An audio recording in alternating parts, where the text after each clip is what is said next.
You have redeemed my soul from the pit of emptiness.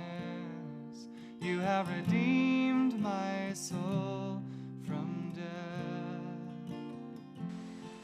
Hi, I'm Betsy Lehman. I'm the house mother at the Hephzibah House, and I'd like to share some of my testimony with you. I grew up in Boone, Iowa, with two sisters. My mom and my dad were married when I was young, and they both suffered from childhood traumas of their own. They ended up getting divorced when I was about 9. My mom had started going to therapy and tried to get my dad to go with her. And he's an alcoholic, and he wouldn't go. So they divorced when I was about 9, and my dad kind of dropped out of all of our lives slowly. He, probably about the age of 10, he quit coming altogether to see us girls and pick us up. When my dad wasn't coming around, my grandpa kind of took that role of being our father. And so he would spend time with us, and I would be over at his house, and he had a trophy shop in the basement, and we would build trophies together, and I would watch movies, and yeah, when I was 14, I started using drugs. I started smoking pot, and the first time that I ever smoked pot, I smoked pot every day after that. I continued this, and at 17 years old, I was raped, and I began using methamphetamine, and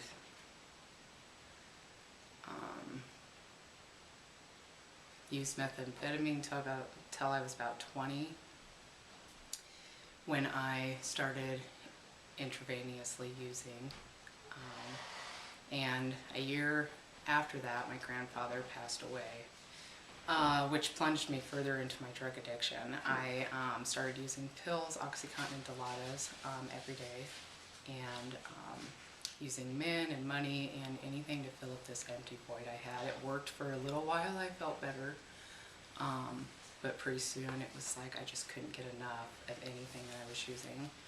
When I was 23, I started becoming suicidal, and I remember making these plans on how I was going to commit suicide.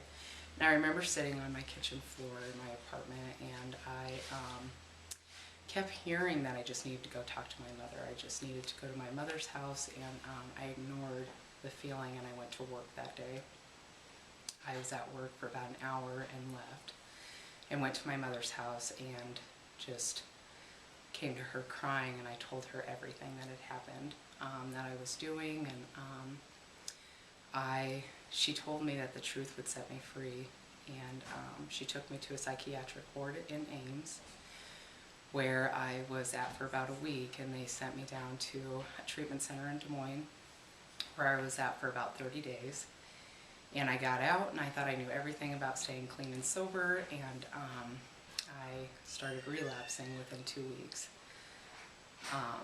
And from there, I started stealing my grandmother's pills, and this lasted for about 4 months. I went back to the psychiatric ward, and I was in this transitional home on the property while they were trying to find me a place to go. And I remember one night I was sitting in the room by myself in my bed, and I didn't know who God was. I didn't know who I was praying to, but I said, Lord, you know, wherever you want me to go, I will go.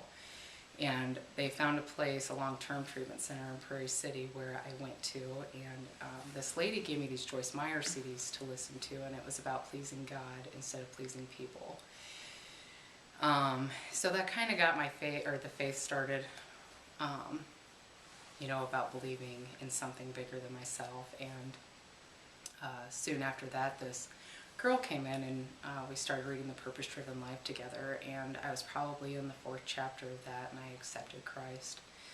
I soon met Belinda Thomas by going to Celebrate Recovery out at Community Heights, and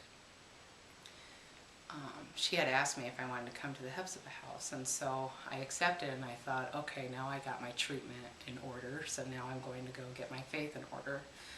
I came to the house and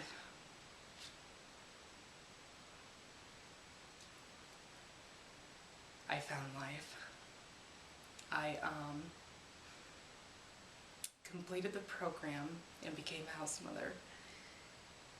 And the women that I see go through this program and their lives are just changed, and they find, it's like that woman at the well, they find life and they find it to the fullest. And I cannot tell you how blessed I am by the women that I serve with, and they continue to show me grace, and I see God through them every day. And I just love being here. I just love seeing women change and come to God and serve with the women that I serve with. I thought I was just coming for just to get my faith in order, and I just found life. I was a hungry child, a dried up river. I was a burned out forest, and no one could do anything for me. But you put food in my body, water in my dry bed, and to my blackened branches you brought the springtime green of a new life. And nothing is impossible for you. For you have redeemed my soul from the pit of emptiness. You have redeemed my soul from death. You have redeemed my soul from the pit of emptiness. You have redeemed my